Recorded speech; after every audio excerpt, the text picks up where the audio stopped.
ونسلم على رسوله الكريم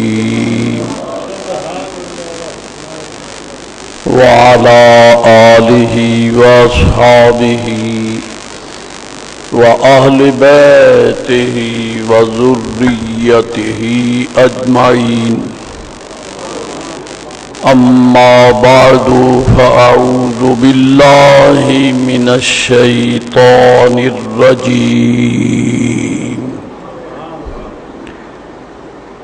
بسم الله الرحمن الرحيم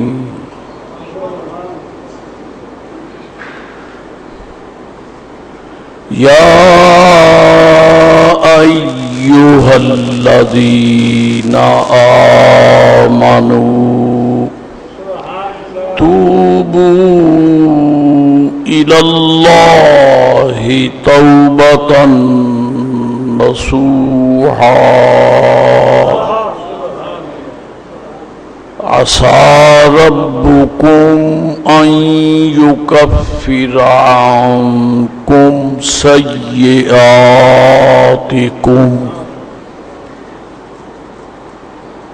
فقال الله سبحانه وتعالى في مقام آخر شهر رمضان الذي أنزل فيه القرآن هدى للناس وبينات من الهدى والفرقان فمن شهد منكم الشهر فليصمه صدق الله مولانا العظيم وصدق رسوله النبي الأمين الكريم الصلاة والسلام عليك يا سيدي حبيبي يا رسول الله الصلاة والسلام عليك وعلى آلك وأصحابك يا حبيب الله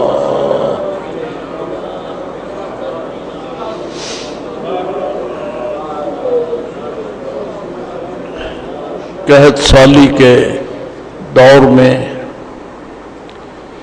جب کھیتیاں خشک ہوتی ہیں،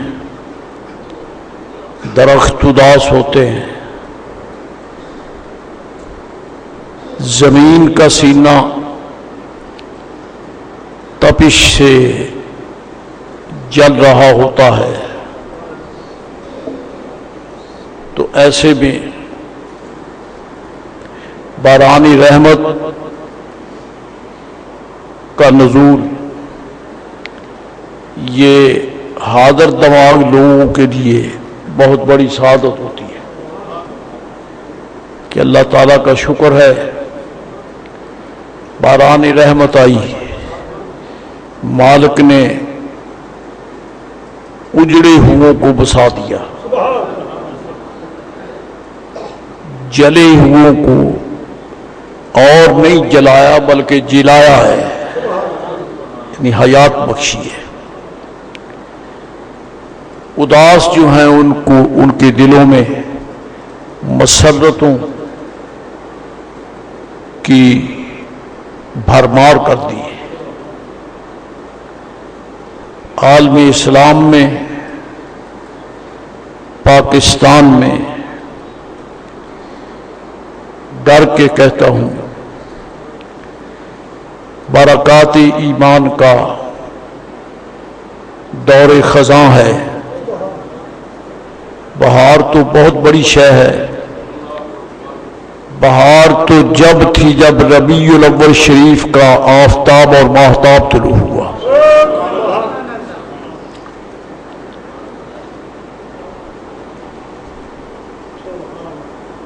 صحیح عرض کرتا ہوں، اسلام اداس ہے کیونکہ برکات اسلام سے ایمان والوں کا رشتہ کہیں تو کمزور پڑ گیا ہے، کہیں ویسے ہی ٹوٹ گیا ہے۔ وہ دین اسلام جو اجڑوں کو بسانے آیا، روتوں کو ہنسانے آیا، ڈوبے ہوئوں کو ترانے آیا، آج ایمان والے اپنی ذمہ داریوں سے جی چرائے ہوئے ہیں، آنکھیں بند کیے ہوئے ہیں، اور صرف ایک اندازے معاشرت کی بات نہیں ہے، معاشرے کا ہر انداز بگڑ چکا ہے، معاشرے کا ہر فرد، اس کی زندگی، اس کے معمولات قابل توجہ ہیں، الا ماشاء اللہ، اور الا ماشاء اللہ وہی ہیں جن کی برکت سے ابھی تک ہم زندہ ہیں، ابھی تک ہم زندہ ہیں۔ عزیزان گرامی، تو اللہ تعالیٰ جل مجد العظیم کا شکر کس زبان سے ادا کیا جائے کہ خزاں کے اس موسم میں ہمیں رب کریم نے پھر موسم بہار عطا فرمایا۔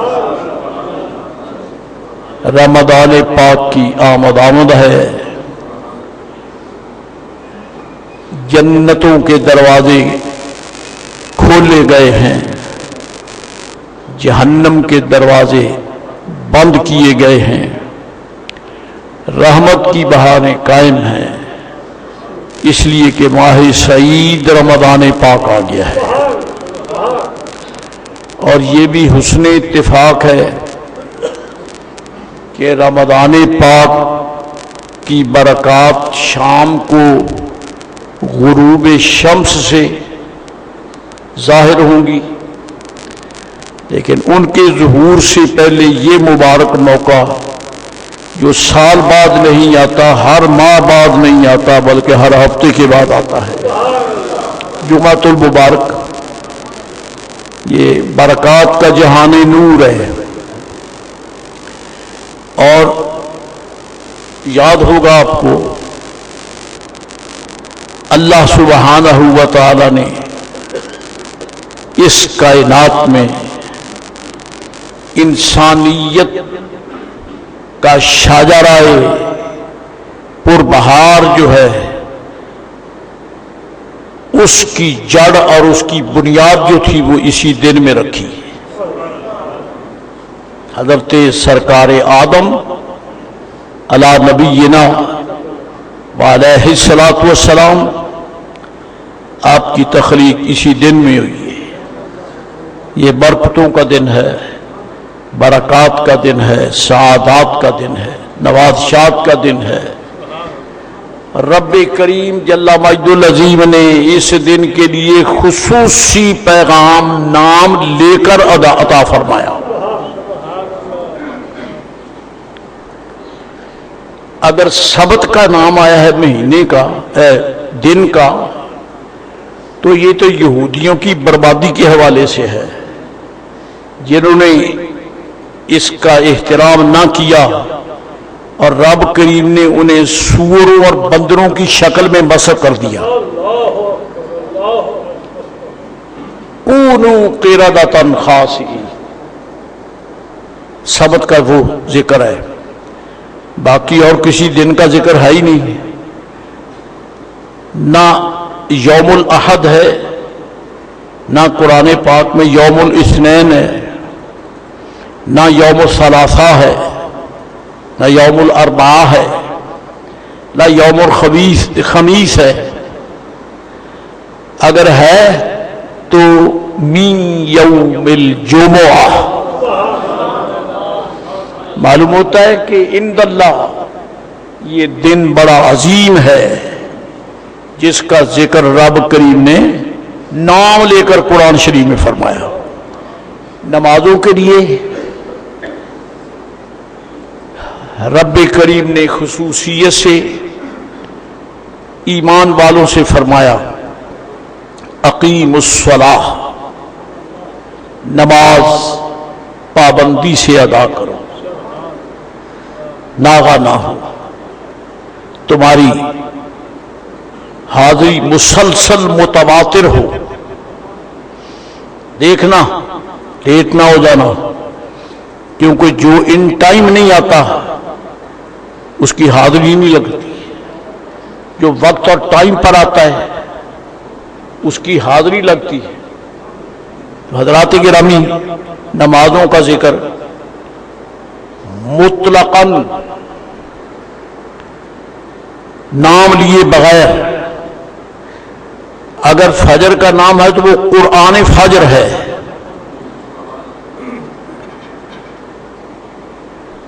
نماز فجر نام نماز فجر کا نہیں ہے، قرآن فجر کا ہے، تو وہ تو برکت قرآن کریم کی ہے۔ لیکن جمعۃ المبارک کے لیے رب کریم نے خصوصیت سے یہ نام جمعۃ المبارک کا لیا ہے، اور قرآن شریف میں خاص خاص اشیاء کا نام آیا ہے، بہت قبول ہیں یا اس لیے آیا ہے یا بہت مردود ہیں اس لیے بھی ان کا نام آیا ہے۔ چنانچہ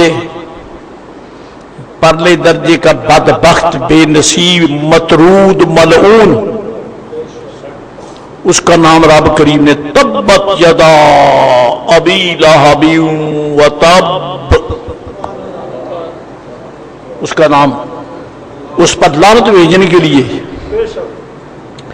فرعون ہے، حامان ہے، نمرود ہے، بڑے بڑے بے غیرت بے حیا ہیں، ان کا نام دیا ہے۔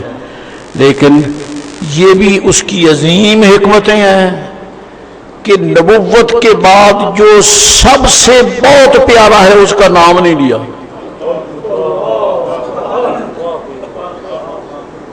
نبوت کے بعد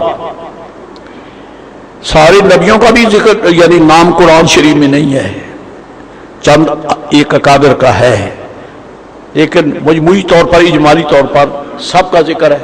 وما ارسلنا من قبلک الا رجالا نوحی الیہم من اہل القری،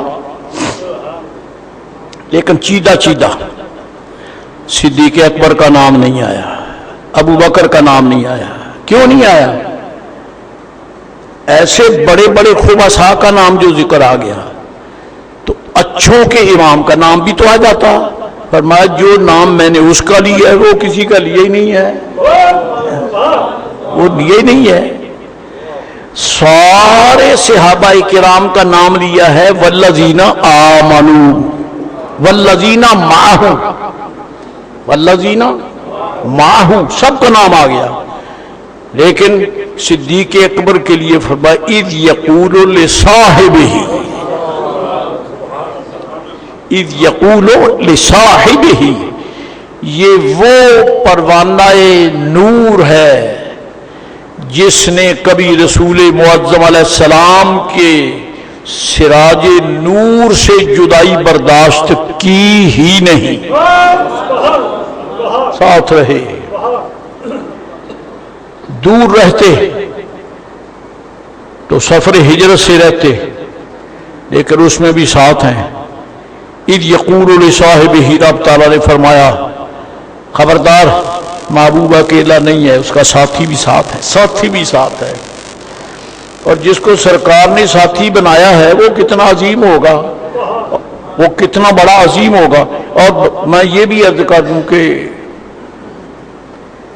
رب کریم کے محبوب پاک علیہ السلام نے صدیق اکبر کو صرف خود ساتھی نہیں بنایا، بلکہ رب کریم نے ابو بکر صدیق کے لیے اسپیشلی حکم دیا کہ ان کو ساتھ لے کے چلے۔ چنانچہ جب سرکار علیہ السلام صدیق اکبر کے پاس دوپہر کے دن گئے تو ان سے فرمایا کہ مجھے رب کریم نے ہجرت کا حکم دیا ہے، تو پہلا سوال صدیق اکبر کا یہی تھا، حضور کسی کو ساتھ لے جانے کے لیے بھی حکم ہے؟ سب سے پہلے، اور میں تو اپنے ذوق کی بات کرتا ہوں، اگر ساتھ لے جانے کا حکم نہ ہوتا تو شاید ابو بکر صدیق کا ہارٹ وہیں فیل ہو جاتا، کیونکہ وہ تو برداشت ہی نہیں کر سکتے جدائی، تو جدائی برداشت نہیں کر سکتے۔ آج کی ساتھ لے جانے کے لیے حکم ہے، فرمایا ہے کون؟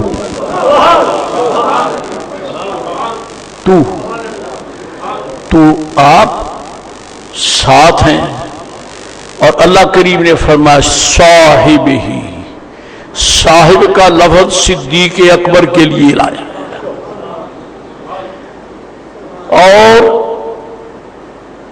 اللہ تعالیٰ اولاد کے لیے فرماتا ہے صاحبہما معروفا، ماں باپ کے ساتھ نیکی کے ساتھ ان کا ساتھ دو، ماں باپ کے ساتھ، اولاد کو حکم ہے صاحبہما، ان دونوں کے ساتھ نیکی سے ساتھ رہو۔ اور یہاں اکیلا ابو بکر صدیق ہے، یہاں آرڈر نہیں ہے، خبر ہے، اذ یقول لصاحبہ، جبکہ آپ اپنے صاحب سے فرما رہے تھے۔ معلوم ہوتا ہے کہ ساری کائنات کے بیٹے اپنے ماں باپ کے ہیں، اور ابو بکر مصطفیٰ کریم کے ہیں۔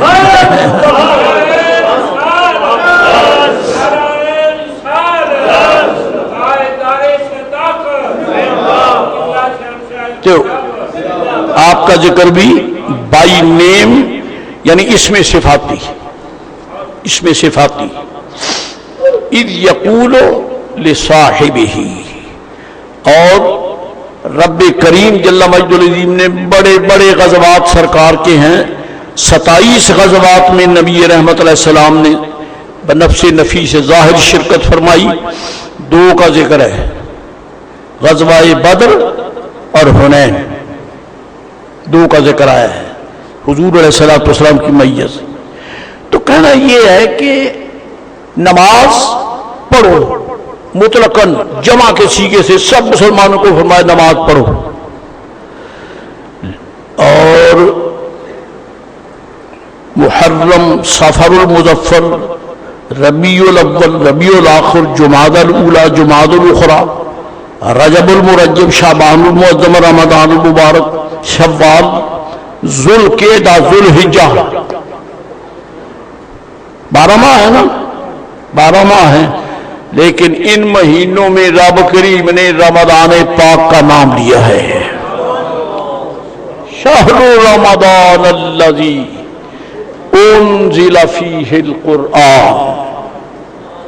اور شہر رمضان کیا ہے؟ فرمایا تمہارے موسموں، برسات کے موسم میں باران رحمت کے قطرے اترتے ہیں، دھارے اترتے ہیں، اور رمضان پاک وہ ہے جس میں قرآن کریم کے دھارے برسے ہیں۔ یہ عظیم ماہ مبارک ہے کہ جس میں رب کریم جل مجد العظیم فرماتا ہے شہر رمضان الذی انزل فیہ القرآن ھدی للناس وبینات من الھدی والفرقان۔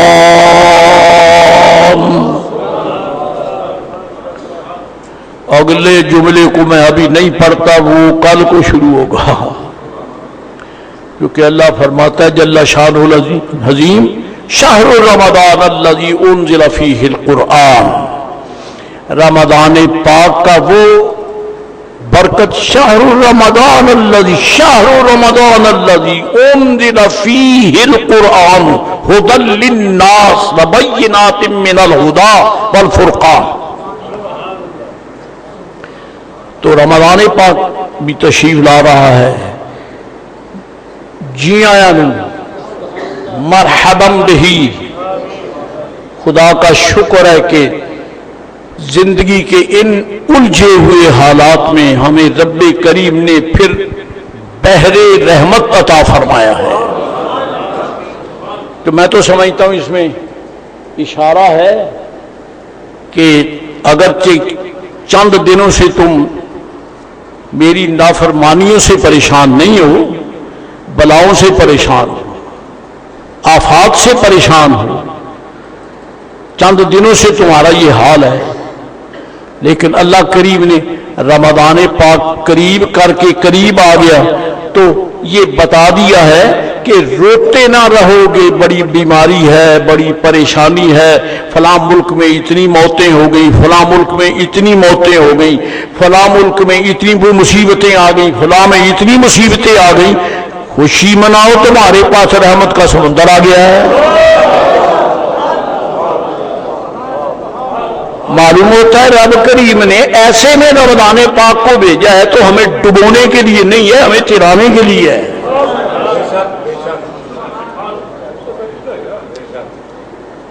مہمان پیارا ہو تو باپ بھی اپنے بچوں سے کہتا ہے، شوہر اپنی اہلیہ سے کہتا ہے یہ ہمارا بڑا گہرا عزیز ہے، دوست ہے، دیکھنا ناراض ہو کے نہ جائے، اس کو خوش کرو، اتنی خدمت کرو کہ یہ راضی ہو جائے، اتنی خدمت کرو کہ یہ خوش ہو جائے، اور جب واپس جائے تو کہے کہ میزبان کا پر اللہ کی رحمت اس نے مجھے خوش کر دیا ہے. جیسے ہم کہتے ہیں الحمدللہ رب العالمین مدینہ عالیہ میں حاضر ہوئے تو مدینے والوں نے خوش کر دیا. اللہ ان کو عظمتوں سے نوازے، اللہ انہیں خوشیوں سے نوازے، اللہ تعالیٰ ان پہ کرم فرمائے، انہوں نے خوش کر دیا. تو رمضان پاک کا نام جو لے کر رب کریم نے بتایا ہے کہ دھیرے میں نہ رہ جانا، یہ خاص مہینہ میں نام لے کر بتاتا ہوں، شہر رمضان، رمضان پاک کا مہینہ. کون سا؟ انزل فیہ القرآن، جس میں القرآن اتارا گیا، القرآن اتارا گیا. اب القرآن میں تو مسائل ہیں، اس میں تکالیف شرعیہ ہیں، اس میں اوامر بھی ہیں، نواہی بھی ہیں. تو قرآن شریف کیا ہے؟ صوفیہ فرماتے ہو کپڑے اجلے پہنتے ہو تو اچھے لگتے ہو کہ نہیں؟ اچھے لگتے ہو نا، کیونکہ کپڑے اجلے پہنے ہیں، لیکن جب پرانے ہو جائیں، میلے ہو جائیں، میل کچیل لگ جائے تو پھر دھونے کے لیے اگر کچھ صرف مل جائے، کوئی صابن مل جائے، کوئی دھونے والا مل جائے تو پھر کہتے چلو الحمدللہ جمعہ شریف پڑھی ہے نا کل، اس لیے آج ان کو دھو لینا چاہیے. اگر نہ ملتا تو کپڑے صاف کیسے ہوتے؟ فرمایا میل کچیل لگ گئی ہے تمہیں پاک کرنے کے لیے وہ ماہ سعید آ گیا ہے جس میں وہ قرآن آیا ہے جو تمہیں دبانے کو نہیں آیا بلکہ دبے ہوئوں کو اٹھانے کے لیے آیا.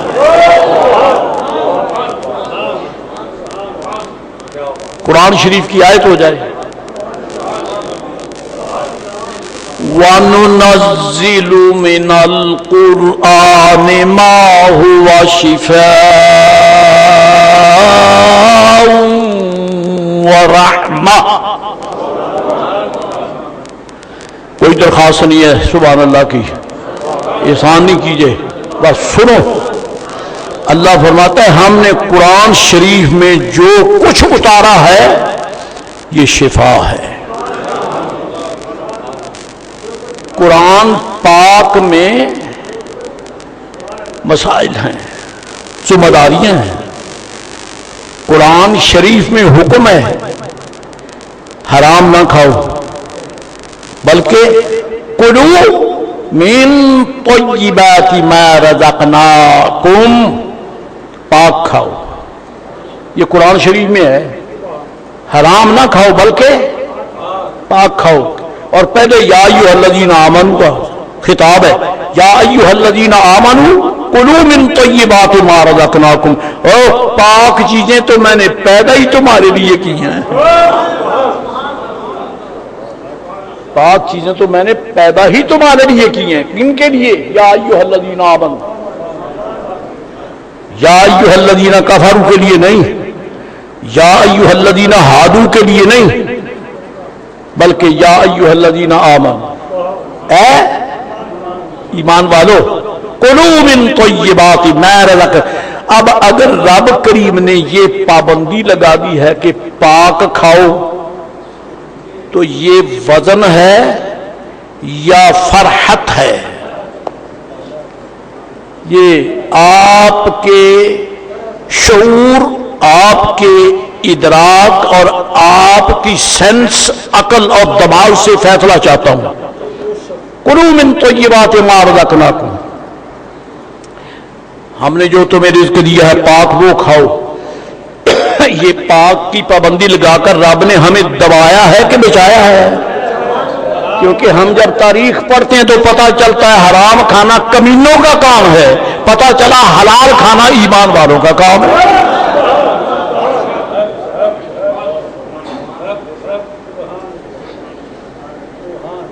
حلال کھانا ایمان والوں کا کام ہے. اور اس کو ساتھ ایک اور آیت میں ڈالے تو ذرا مسئلہ اور واضح ہو جاتا ہے. رب کریم نے ایمان والوں سے فرما دیا کہ کلوا من طیبات ما رزقناکم، ہم نے جو تمہیں پاک پاک چیزوں کا رزق دیا ہے وہی کھاؤ.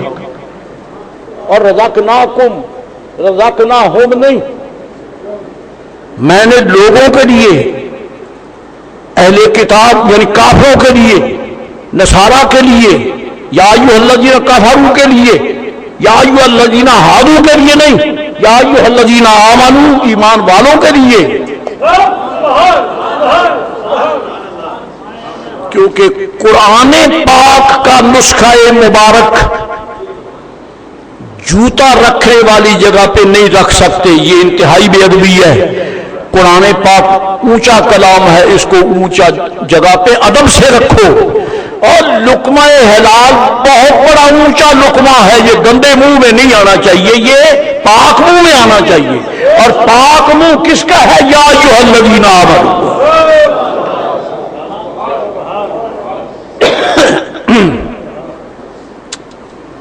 آپ نے یہ بھی دیکھا ہوگا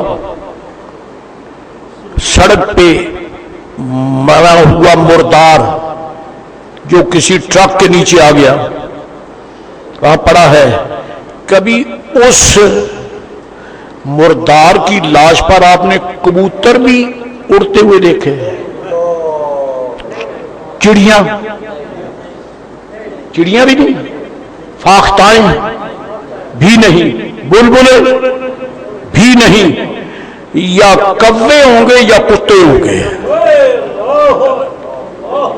اس مردار پہ یا کوے ہوں گے، گدھ ہوں گے یا کتے ہوں گے. ادھر تو گھوڑا بھی نہیں جاتا، مردار پر گھوڑا بھی نہیں جاتا. مردار پہ آپ کی گائے جو آپ کو دودھ دیتی ہے وہ بھی نہیں جاتی، وہ بھی نہیں سونگتی، آپ کی بھینس بھی نہیں سونگتی. معلوم ہوتا ہے اگر قدرت نے جانوروں میں ایسے دماغ رکھے ہیں تو ایمان والوں کا دماغ تو بہت بڑا پاکیزہ دماغ ہے.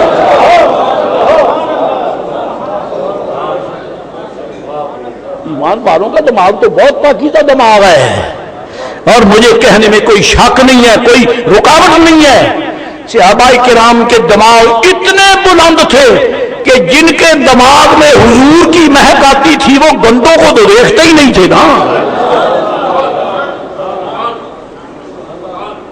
وہ عطر لگاتے تھے، کوئی شک نہیں ہے، عطر لگاتے تھے تاکہ خود کو مہک آئے، یا جب تک گھر میں بیٹھے ہیں بیوی بچوں کو مہک آئے. جب کہ احباب میں بیٹھے ہیں تو تب بھی اس کے جسم سے کپڑوں سے مہک آئے.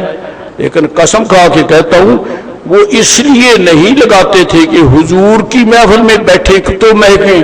میرے آقا کا تو پسینے کا قطرہ قطرہ مہکتا تھا. تو ان کے دماغ میں حضور کی مہک تھی. اور جو اتنے پاکیزہ تھے پھر ان کا دماغ کتنا اونچا تھا.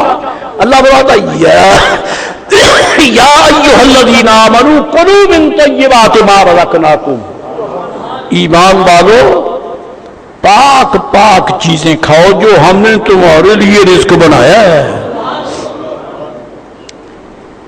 تو یہ کتنا بڑا لقمہ ہے یہ بھی سن لیں قرآن شریف سے. یہاں خطاب کیا یا ایھا الذین آمنوا. آگے دوسرے مقام پہ کیا ہے؟ یا ایھا الرسل کلوا من الطیبات واعملوا صالحا. اے رسولو کلوا من الطیبات، پاک کھاؤ. اب میں آپ سے جب ایسے سوال کرتا ہوں تو شاید آپ محسوس نہ کریں، میں استفادہ کرتا ہوں.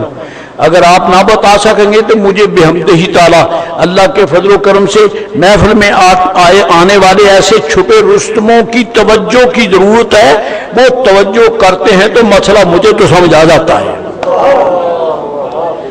اللہ کریم نے پاک رزق کے لیے جو ہی فرمایا ایمان والو وہ رزق پاک کھاؤ جو ہم نے تمہارے لیے پیدا کیا ہے.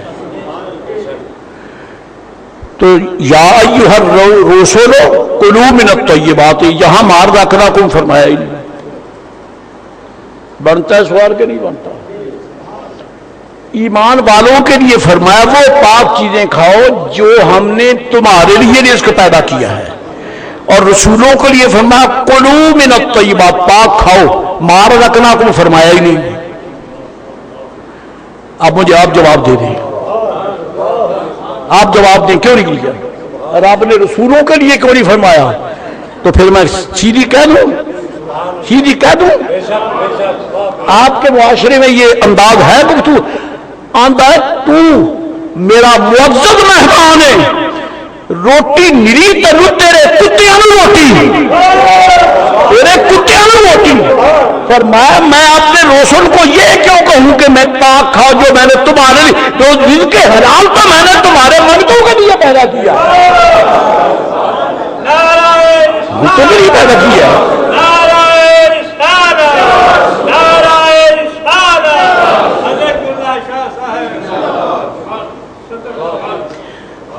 ادھر فرماتا ہے من الطیبات، پاک کھاؤ.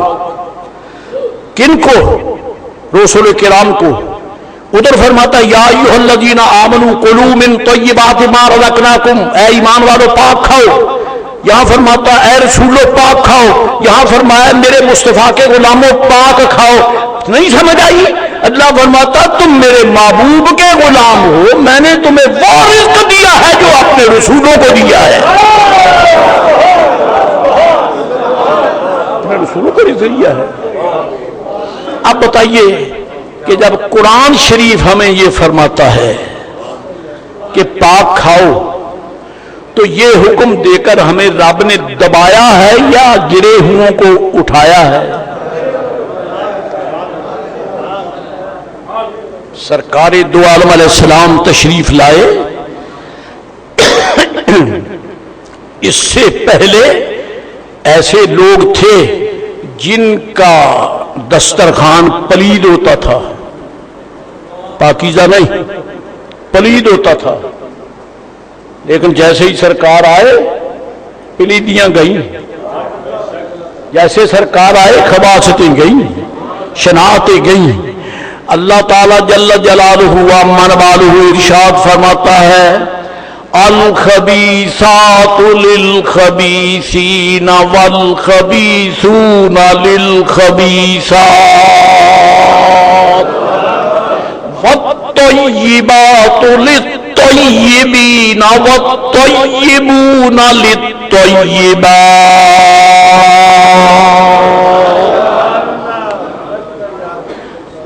ناپاک ناپاکوں کے لیے ہیں، پاک پاکوں کے لیے ہیں. کافر سارے پلید ہیں، ان کا لقمہ بھی پلید ہے. اور ہمیں فرمائی ایمان والو تم پاک ہو، تمہارے لیے میں نے لقمے بھی پاک بنائے ہیں. تو آپ بتائیے کہ قرآن شریف نے جب ہمیں یہ حکم دیا ہے تو ہمیں عزت نہیں بخشی؟ ہمارے ساتھ پہ عزت کا تاج نہیں آیا کہ رب کریم نے ہمیں قسم لے لو ادب سے محبت سے پاک نبوت کی عظمت کو کروڑوں سلام کرتے ہوئے یہ بیان کرتا ہوں، جب رب نے ہمیں پابند کر دیا حلال کھاؤ اور ہم فقیروں کے دسترخوان پہ جب حلال لقمہ آیا تو اس کا معنی یہ ہے ادھر دیکھو تو تمہیں موسیٰ علیہ السلام کا لنگر بھی ایسا ہی نظر آئے گا، ادھر دیکھو عیسیٰ علیہ السلام کا لنگر بھی ایسا ہی نظر آئے گا، ابراہیم علیہ السلام کا لنگر بھی ایسا ہی نظر آئے گا۔ گویا نبی پاک کا کلمہ پڑھنے کی برکت سے رب کریم نے آپ کی امت کو نبیوں کا لنگر عطا کر دیا ہے۔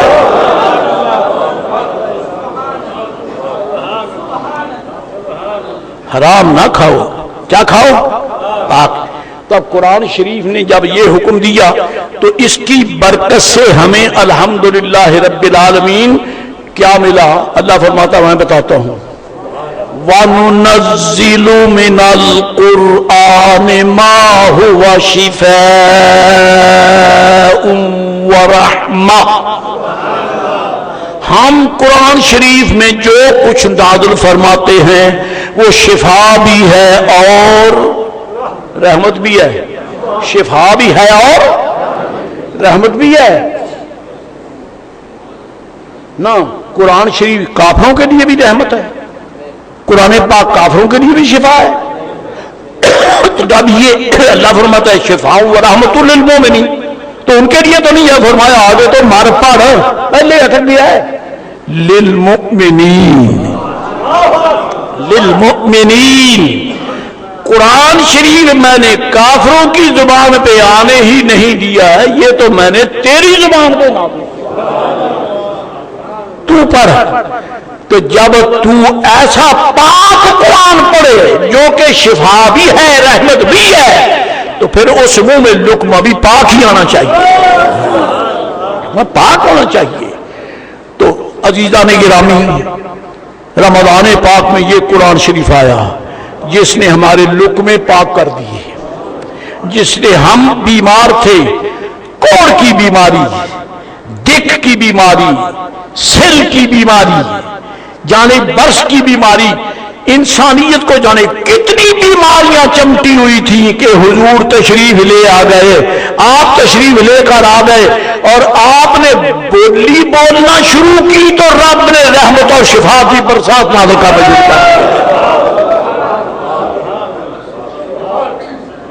سرکار نے بولی بولی، کیا بولی؟ یہ بھی قرآن شریف پڑھو۔ آج قرآن شریف کا ذکر کرنا بھی میرا ایمان ہے تاکہ پتہ چلے رمضان قرآن یہ خدا کا غضب نہیں ہے، خدا کی رحمت ہے۔ یہ اللہ نے قرآن رمضان اس لیے نہیں دیا کہ لیٹ جاؤ، پٹ جاؤ، مر جاؤ، اگر مٹے ہوئے ہو تو کھڑے ہو جاؤ، اگر مٹے ہوئے ہو تو تازہ ہو جاؤ، اگر ڈوب چکے ہو تو کنارے پہ آ جاؤ، اگر تمہیں کوئی نہیں جانتا تو یہ پڑھو تم رب کریم کی بارگاہ میں متعارف ہو جاؤ۔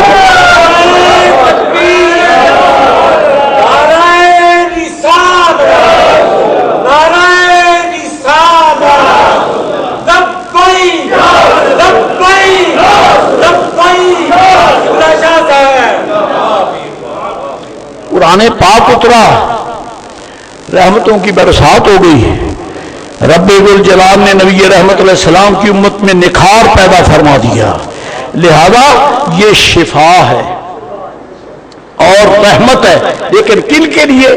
للمؤمنین، ایمان والوں کا۔ حضرت حاطب ابن ابی بلتعہ، نام پاک کی مشکل سے آئے گا، آپ تو علماء سے معذرت، باقیوں سے میں تو نمٹتا ہوں نا، ہم تو نام بھی نہیں لے سکتے۔ حاطب ابن ابی بلتعہ یہ مجاہد بدر ہیں، ان سے ایک دفعہ ایک خطا ہو گئی، سرکار نے معاف کر دیا، حالانکہ بعض غلام ناراض تھے، عرض کی حضور اس کو ہم قتل کر دیں گے، اس سے غلطی کی ہے، فرمایا نہیں، یہ بدری سے آتی ہے،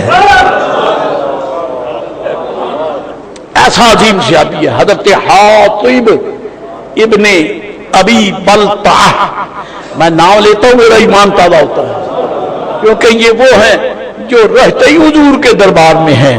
سرکار نے کئی بار ان کا نام مبارک لیا ہے، کئی بار نوازا ہے۔ حضور علیہ السلام نے اپنا سفیر بنا کر بھیجا، نقل کرنے والا علامہ باقری ہے فتوح الشام میں، اپنے ذوق سے حوالے دیتا ہوں، وہ آپ نے کون سا فتوح الشام پڑھنا ہے، آپ کے پاس تو ٹائم نہیں ہے،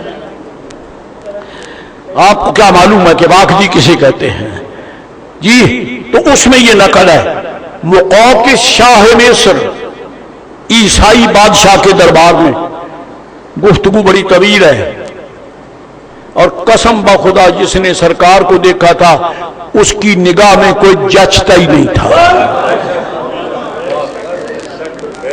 کوئی جچتا ہی نہیں تھا۔ کپڑے بظاہر پھٹے ہوئے ہیں، کپڑے بظاہر پھٹے ہوئے ہیں، اور اونٹ پہ آئے، خرجی میں جو ہیں، کھجورے ہیں، اور ایک بوتل میں پانی ہے۔ یہ میرے آقا کے غلام کا زاد سفر ہے، اور کھڑا بادشاہ کے دربار کے سامنے ہے، تو کہتا ہے میں تو میرے بادشاہ سے ملنا چاہتا ہوں۔ بادشاہوں سے ملنے کے لیے جو رکھ رکھاؤ ہوتے ہیں وہ آپ بہتر جانتے ہیں۔ اس نے کہا بادشاہ کو ملنے کے لیے ایک شرط ہے، چلو تو مسافر ہے، صبر تو تیرا لباس ایسا ہی ہے، لیکن جب داخل ہوگا تو بادشاہ کو سجدہ کرے گا، ہمارا معمول ہے بادشاہ کو سجدہ کرے گا، اور آج بھی سجدے ہوتے ہیں، مسلمان کہلانے کے باوجود سجدے ہوتے ہیں۔ اقتدار کی ابرو سے اشارہ ہو جائے تو یہ ماں باپ کو گالیاں دینے سے بھی نہیں اکتے، اسلام کے خلاف بکواس کرتے ہیں تو نہیں شرم کرتے، کیوں؟ اقتدار کی جبین نے کہہ دیا ہے، اشارہ کر دیا ہے کہ بک دو ایمان کے خلاف، بک دو علماء کے خلاف، بک دو شرحاء کے خلاف، یہ کتے بھونکنا شروع کر دیتے ہیں، یہ بھی نہیں دیکھتے ایمان والوں، اہل علم کا صدقہ آج ہمیں نبی مصطفیٰ کی غلامی نصیب ہے۔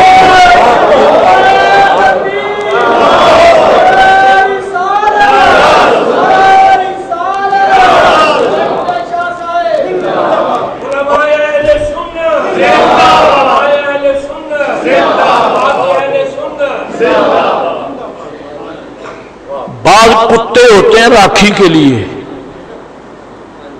بعض راکھی نہیں کرتے، صرف بھونکتے ہیں۔ ایسے بھی کتے ہیں اقتدار والوں نے صرف بھونکنے والے بھونکنے کے لیے رکھے ہوئے ہیں۔ یا درمیان میں ایسی آ گئی ہے، میں کہنا کچھ اور چاہتا ہوں، کہنے لگے آگے جائیں گے بادشاہ کو سلام کرنے کے لیے پہلے سجدہ کریں، تو میں دفع ہو جاؤں، اسی لعنت سے تو سرکار نے ہمیں بچایا ہے، اسی لعنت سے تو حضور نے ہمیں بچایا ہے۔ ہم خلق کو سجدہ نہیں کرتے پاگلو، ہم اس کو سجدہ کرتے ہیں جس کو ہم نے نہیں دیکھا، ہمارے مصطفیٰ نے دیکھا ہے، ہمارے آقا نے دیکھا ہے، اور ہمیں نبی پاک علیہ السلام نے فرمایا اللہ تعالیٰ کے لیے سجدہ کرو، تو میں خدا کے بغیر کسی کو سجدہ نہیں کروں۔ انہوں نے کہا کہ اس کے بغیر تو نہیں تمہیں اندر نہیں جا سکو گے، فرمایا میرے جوتے کی نوک ہے۔ اب پاگلو میں تمہارے بادشاہ کو دیکھنے کے لیے آیا ہی نہیں، میں تو حضور کے حکم کی تعمیل کے لیے آیا،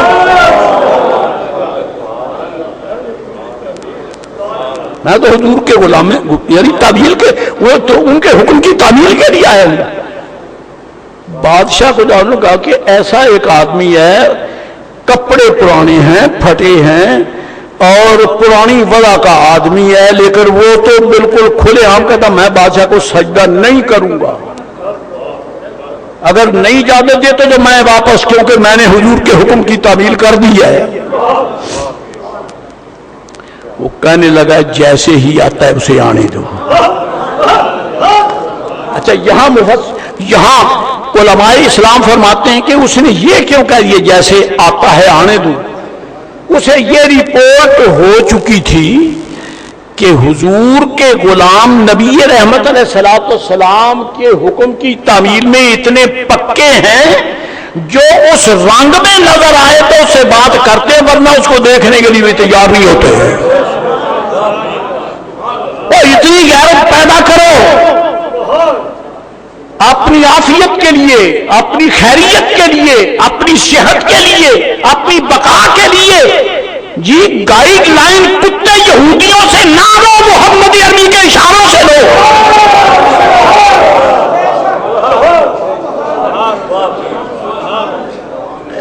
اشارے ہیں، اگر کوئی سمجھ گیا تو ٹھیک ہے، نہیں تو فقیر کی ذمہ داری ہو گئی۔ ان بدبختوں سے گائیڈ لائن نہ لو، یہ ریڈ لائٹ ہے، یہ سرخ بتی ہے، خطرناک ہے۔ کبھی وہ وقت تھا کہ قومیں نبی پاک کے غلاموں کو دیکھ کر سیدھی راہ حاصل کرتی تھی، تو کہا چلو بلا لو جیسے آتا ہے۔ آپ گئے، ہاتھ میں نیزہ تھا، وہ نیزے پہ ٹیک لگا کے جا رہے تھے۔ اب جب نیزے پہ ٹیک لگاتے ہیں تو ان کا وہ قالین جو ہے وہ پھٹ جاتا ہے۔ ان نے کہا کہ اس کو اٹھا کے چلو، کہتا نہیں، میں مدینہ شریف کی گلیوں میں ایسے ہی چلا کرتا ہوں۔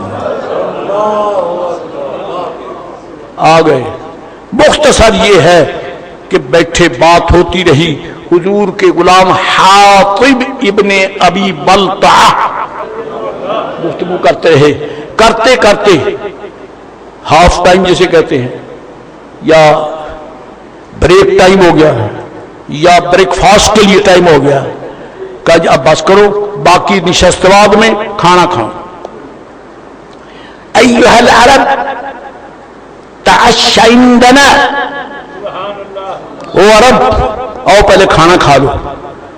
حضور کا غلام، پھٹے کپڑے، پرانے کپڑے، جی پرانی وضع کا ایک انسان، اور بادشاہ ریکویسٹ کرتا ہے، درخواست کرتا ہے کہ آئیے کھانا کھائے۔ اور دنیا والوں، ملائکہ نے پہلی مرتبہ دیکھا کہ دنیا نصارہ کے بادشاہ کو حضور کے منگتے نے ٹھوکر سے اڑا دیا۔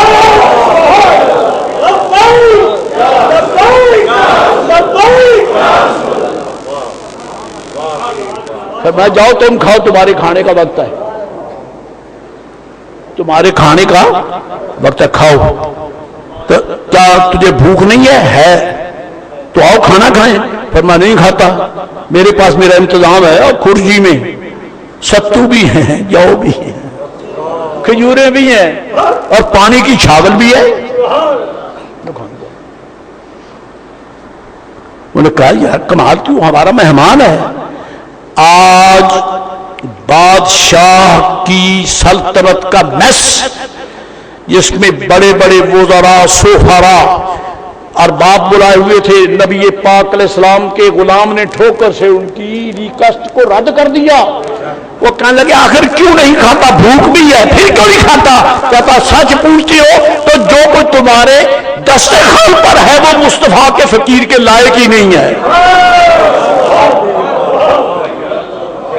وہ حضور کے فقیر کے لائق نہیں ہے، کیونکہ تمہارے دسترخوان پر نرا حرام ہے، اور ہمیں سرکار نے پاک کھانے کا عادی بنا دیا ہے۔ کُلُوا مِن طَیِّبَاتِ مَا رَزَقْنَاکُم، پاک کھاؤ، پاک کھاؤ، پاک کھاؤ۔ جب قرآن شریف پڑھا جاتا ہے اور غوث پاک نام کا نام آتا ہے تو وہ کھانا بڑا پاک ہوتا ہے، اس لیے حضور کے منگتے ہی کھا سکتے، غیر نہیں کھا سکتے۔ وہ قرآن شریف جس نے آ کے پلیتوں کو پاک کر دیا، جس نے اتر کر پلیتوں کو پاک کر دیا، وہ قرآن شریف اگر ہم کھانے پر پڑے تو ان پلیتوں کو وہ پلیت لگتا ہے۔ اور قرآن شریف پڑھنے سے پلیتیاں دور ہو جاتی ہیں، زبان بھی پاک، دل بھی پاک، دماغ بھی پاک، لنگر بھی پاک۔ الحمدللہ رب العالمین۔ کہتا نہیں کھانا، میں حرام نہیں کھاتا، حرام مجھے آقا علیہ السلام نے کیا۔ تو وہ بادشاہ کہتا ہے ٹرانسلیٹر سے، ترجمان سے، کہ اس سے کہو کہ ہمیں پتا ہے کہ تمہارے نبی پاک علیہ السلام نے کیا کیا چیزیں حرام قرار دی ہیں، ہمیں پتا ہے۔ اور آج میں نے، بادشاہ کہتا ہے، آج میں نے میس مینیجر کو حکم دیا تھا کہ ہمارا مہمان بڑا نازک مزاج ہے، آج عام کھانا نہیں پکے گا کیونکہ تم عیسائی ہو، تم وہ چیزیں کھاتے ہیں ہم جو مسلمان نہیں کھاتے، آج اس دسترخوان پر وہی چیز پک کر آئے جو رسول اللہ کی طرف سے ریکمینڈڈ ہو۔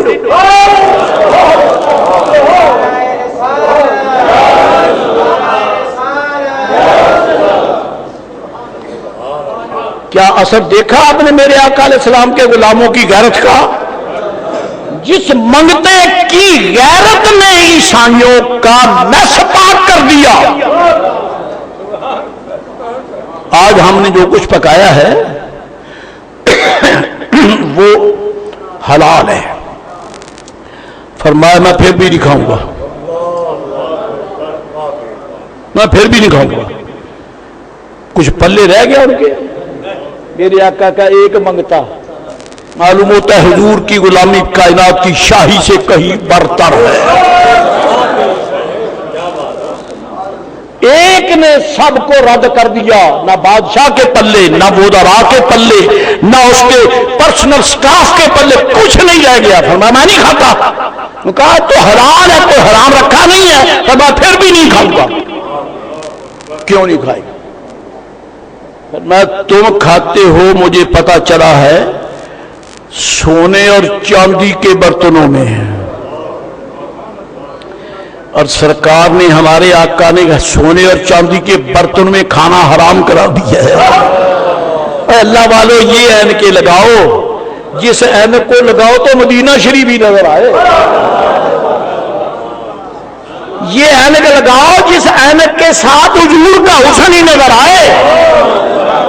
کتوں کا کلچر چھوڑ دو، عیسائی کلچر چھوڑ دو، یہودیوں کا کلچر چھوڑ دو، معبود کے عربی غلاموں کا کلچر اپناؤ جس پر حضور کی مہر لگی ہوئی ہے۔ اور یہاں ایک روایت اور ساتھ میں ڈالوں تو میرا مسئلہ اور موقع ہو جائے گا۔ وہ کون سا ہے؟ حضرت قاضی ابو یوسف رحمہ اللہ تعالی، امام اعظم کے شاگرد رشید، آپ بنو عباس کے خلیفہ کے دربار میں جایا کرتے تھے، ہارون رشید کے۔ اور صوفیاء کی دو قسمیں ہیں، بعض صوفیاء نے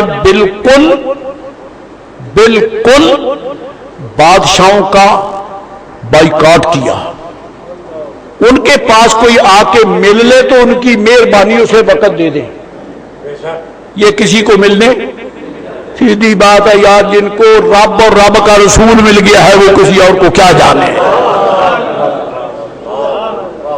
وہ کسی کو اور کیا جانے۔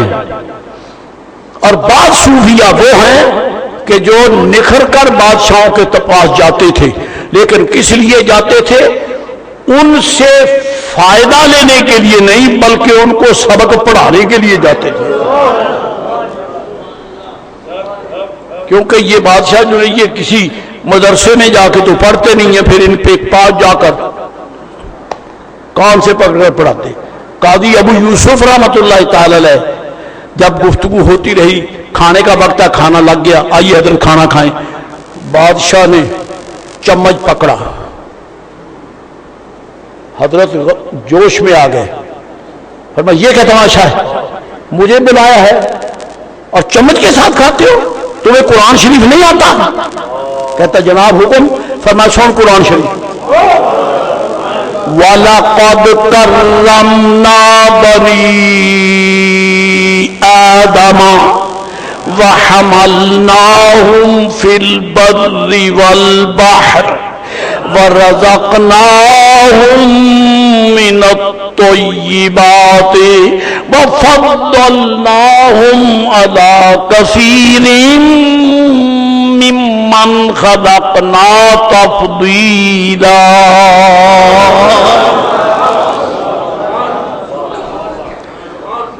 اور جو باہر بیٹھے منہ ہی ملتے ہیں سبحان اللہ سے گفتگو یعنی کہنے سے گریز کرتے ہیں، اپنی شرم اپنی غیرت پہ افسوس کرو، تمہیں قرآن سن کر بھی سبحان اللہ کہنے کا موقع نہیں ملتا. قرآن شریف پڑھا ہے، کوئی لفظ غلط پڑھا ہو تو پکڑو، میرا گریبان پکڑو. اگر سچا قرآن شریف پڑھا ہے تو رب تعالیٰ تو فرماتا ہے یہ سننے کے لیے تو فرشتے نازل ہوتے ہیں. پھر سنو، وَلَقَدْ كَرَّمْنَا بَنِي آدَمَ. اللہ فرماتا ہے مجھے قسم ہے ہم نے آدم علیہ السلام کے بیٹوں کے سر پہ عزت کا تاج رکھا ہے.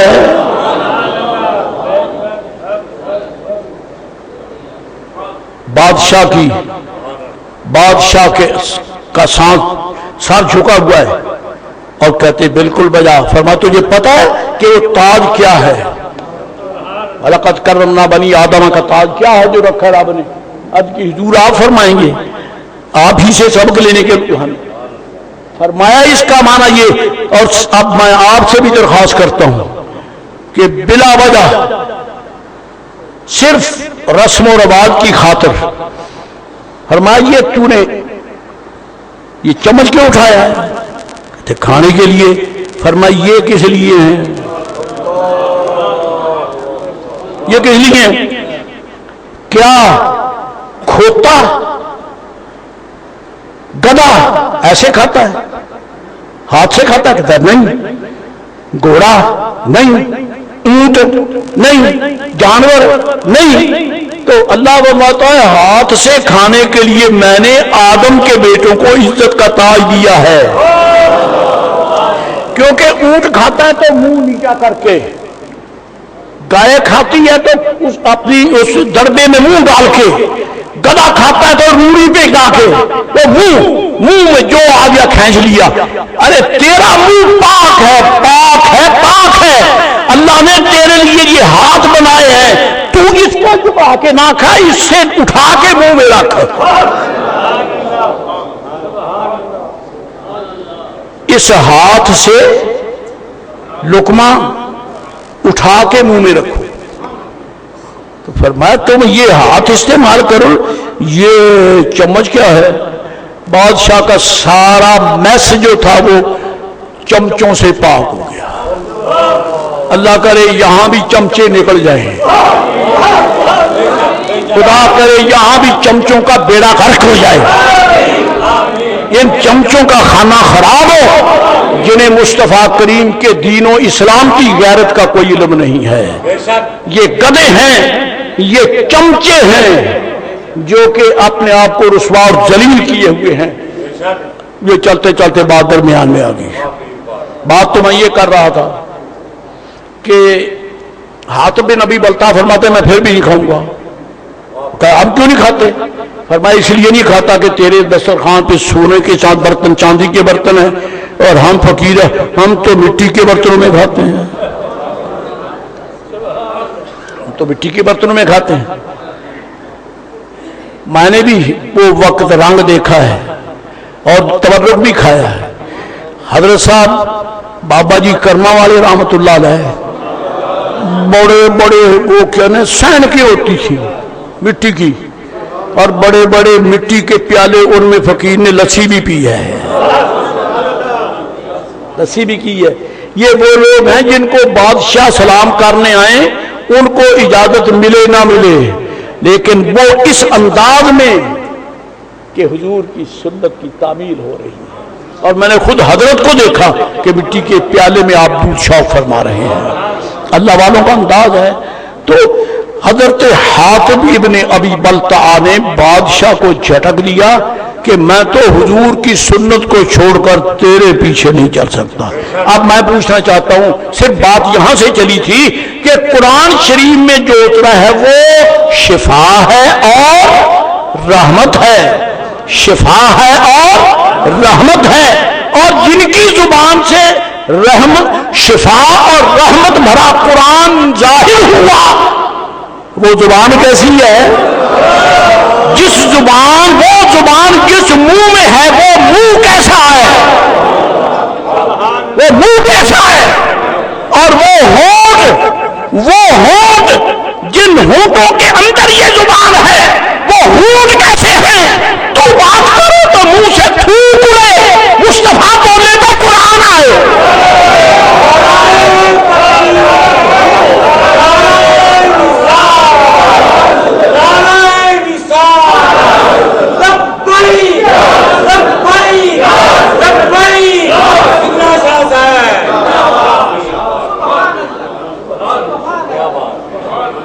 یا ایھا الذین آمنوا کلوا من طیبات ما رزقناکم، یا ایھا الذین آمنوا توبوا الی اللہ توبۃ نصوحا۔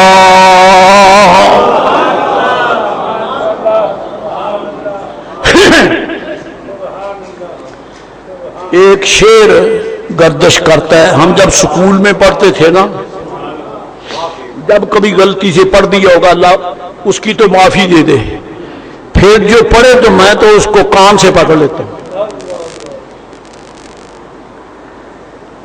پاک لقمہ کھانا کن کا کام ہے؟ رسولوں کا، کیونکہ رابط کریم نے ریفرنس رسولوں کا دیا ہے، یا ایھا الرسل کلوا من الطیبات، اے رسولو پاک کھاؤ۔ تو پتہ چلا لقمہ پاک ہو تو یہ رسولوں کا دسترخوان ہے۔ پھر ایمان والوں سے فرمایا کلوا من طیبات ما رزقناکم، یہ بات ہو چکی، وضاحت ہو گئی ہے ما رزقناکم کیوں ہوا، کس نے یہ فرمایا، اس کی وضاحت بھی ہو گئی۔ یاد رکھو گے تو ٹھیک ہے، لیکن بڈھے کی حاضری ہو گئی۔ الحمدللہ فقیر کا ضمیر مطمئن ہے، تو کہنے کی بات اپنے دوستوں سے کہہ دی ہے۔ عزیزان گرامی، اب یہ ہے کہ ہمارا لنگر جو ہے حضور کے صدقے مصطفی لنگر ہے، جو کہیں وہ کھاتے ہیں اور جب روک دیں تو رک جاتے ہیں۔ یہی ایمانی پریکٹس رمضان پاک میں ہوتی ہے، یہی پریکٹس رمضان پاک میں ہوتی ہے۔ انسان اعلیٰ سے اعلیٰ نعمتیں اللہ کی کھاتا ہے، لیکن جب رمضان پاک ہوتا ہے تو یہ کھانے پینے کی چیزوں سے ویسے غصے ہو جاتا ہے، دیکھتا بھی نہیں ہے۔ اس لیے کہ جس نے 14ویں کا چاند دیکھا ہو وہ تیری دیا سلائی کو کیا جانتا ہے، وہ تیری موم بتی کو کیا جانتا ہے۔ جس نے حسن مصطفیٰ کے جلوے دیکھے ہوں وہ تیری دنیا کی آرائش کو کیا جانتا ہے۔ دنیا کی ساری نعمتیں ایک طرف، مصطفیٰ کا اشارہ ایک طرف۔ اللہ تعالی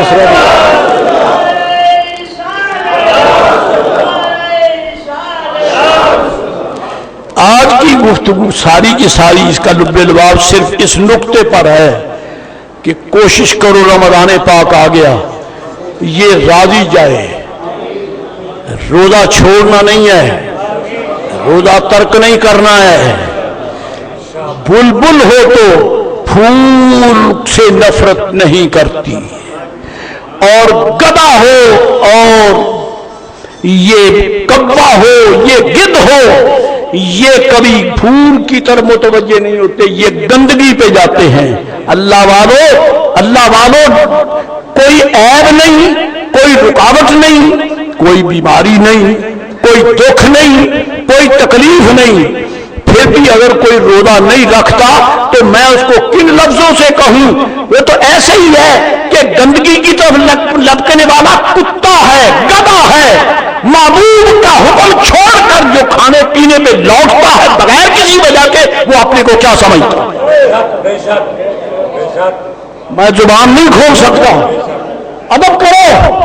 زبانے پر دنیا پر ایک مصیبت مسلط ہے، اس مصیبت کے وقت تو مالک کا دروازہ زیادہ کھٹکھٹانا چاہیے، جی معافی مانگنا چاہیے۔ اب یوں سمجھیے کہ قدرت نے ایک یہ بھی موقع دے دیا، بھائی میں دکھانا چاہتا ہوں ان کو، اٹھا دے کوئی شیشے میں، کیا تم میرے حکم کی تعمیل کرتے ہو؟ اگر کرتے ہو تو پھر مجھے کہہ دو، میں آئی مصیبتیں ٹال دوں گا تم سے۔ کیا تم نے میرے بھیجے ہوئے مہمان کا احترام کیا؟ کیا تم نے روزے رکھے؟ کتب علیکم الصیام،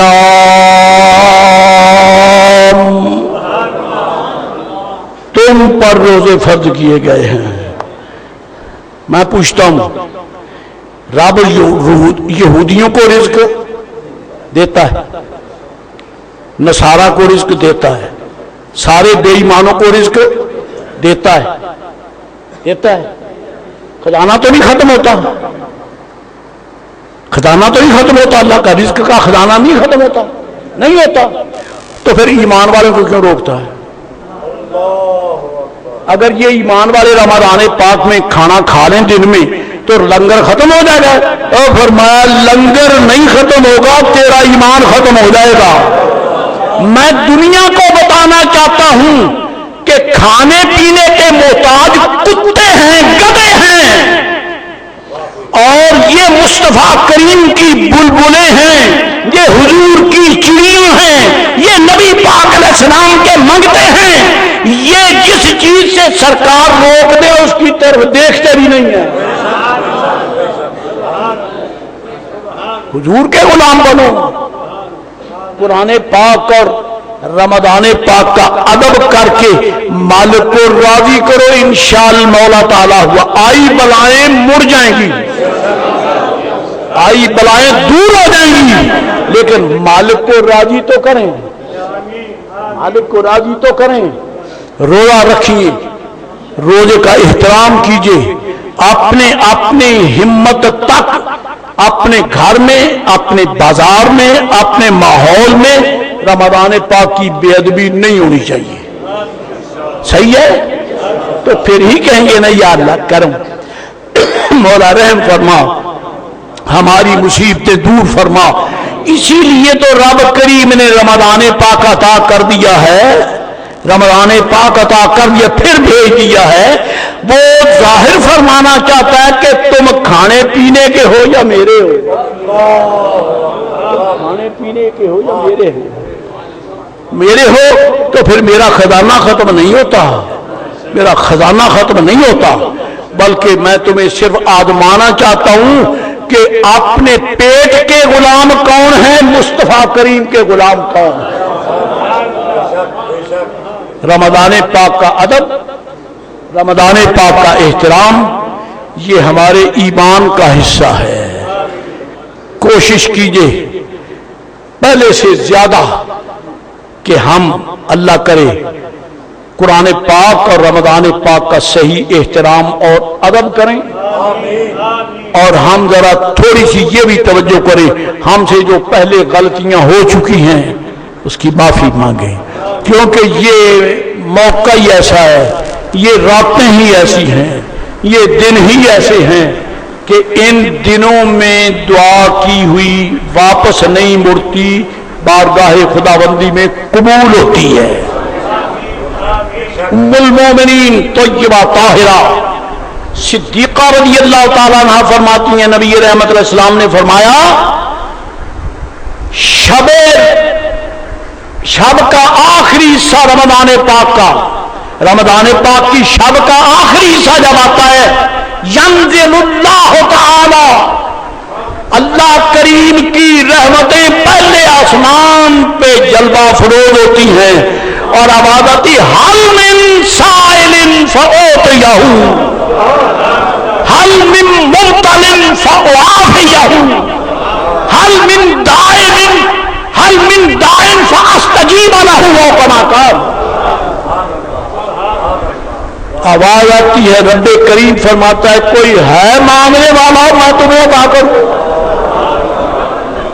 کوئی ہے مانگنے والا میں تمہیں عطا کروں، کوئی ہے مصیبت کا مارا میں اس کی مصیبت دور کر دوں.